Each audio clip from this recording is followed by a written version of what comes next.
Hello and welcome to another Lumbridge Night guide for free-to-play OSRS.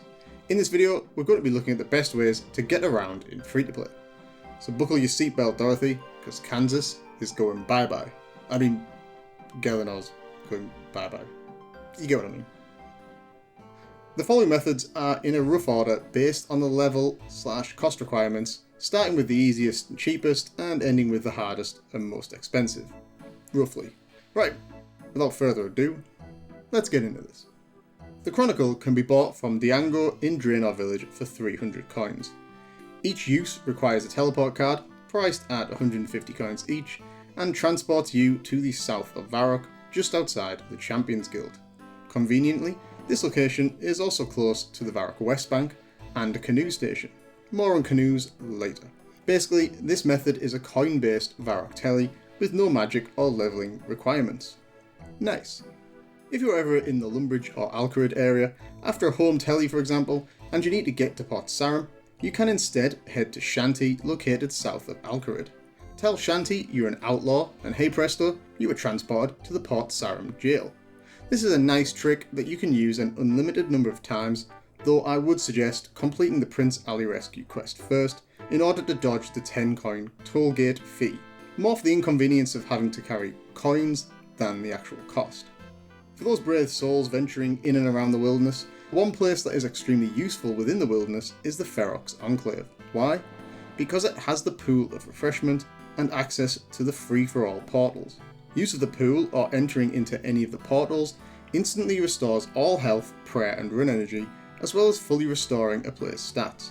And luckily enough, there are 3 completely free minigame teleports that can be used to get you there in a jiffy.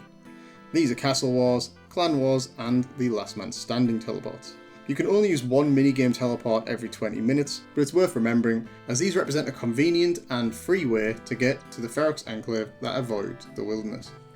For anyone who has used any of my top tip videos, you should have gone through the Stronghold of Security and got yourself the boots and 10k coins reward ASAP. Well, you can also get the Skull Scepter from within the Stronghold.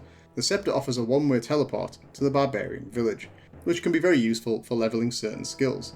It's also another teleport to add to your arsenal that doesn't require any magic levels to use. To get the Skull Scepter, you will need to farm the 4 pieces from within the Stronghold. Minotaurs drop the right hand skull half on level 1, Flesh Crawlers drop the bottom of the scepter on level 2, Catable Ponds drop the top of the scepter on level 3, and Anku or Ankau drop the left hand skull half on level 4. All these enemies can be easily save spotted. Once you have all the bits, combine them and then head back to the final chamber. Make sure you've added 2-factor authentication to your account first, and get your completed scepter imbued. This will stop it from breaking when it runs out of charges. When it does, you will need to farm more scepter parts and use them on your completed scepter to add charges. Lastly, if you haven't used it already, the Count in Lumbridge offers a one-time teleport to the Stronghold. He also checks your account security too. This is a one-time deal though, so once you've used it, he won't teleport you again. Please like the video and support my content. Thank you, Noble Knight. This method is focused on the use of canoes on the River Lum. A total woodcutting level of 57 is required. See my guide popping up on the screen now. And any axe in order to access all locations. However, only a woodcutting level of 12 is required to access the locations outside of the wilderness. Thus, at level 12, you can use canoes to get to or from Lumbridge, the Champions Guild, the Barbarian Village, and Edgeville.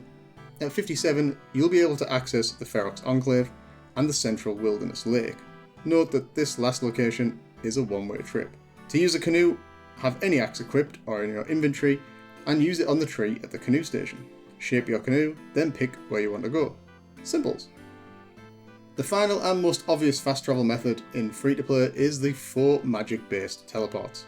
Home Telly, usually Lumbridge, is free, but has a 30-minute cooldown. The rest will require magic levels. A total magic level of 37 will unlock all possible teleports in free-to-play, these being Varrock at 25, Lumbridge at 31, and Falador at 37. These are extremely useful for quick travel, and when combined with some of the other methods in this guide, can save you a lot of time, and as they say, time is money. You know I like to bring you a bit of a bonus method at the end of all my videos, but given the nature of this guide, there isn't much to add. However, for any non-hardcore Iron Man players out there, you can always embrace dying as a means of transportation. Dying is essentially a free teleport to your set home, usually Lumbridge, so what are you waiting for? Bank your items, turn off auto retaliate, and go pick a fight with something that will kill you to benefit from that sweet, rather painful, free teleport. Those of you with the cash to spare can also pay a one-time fee of 5 mil coins to change your respawn location to either the Ferox Enclave or Edgeville. And that brings us to the end of this video. I hope that these free-to-play fast travel methods come in useful and save you some precious time. Please leave a comment if you have any hints, tips and tricks of your own, as I'm keen to hear them. And all that's left for me to say is I've been the Lumbridge Knight, peace out and thanks for watching.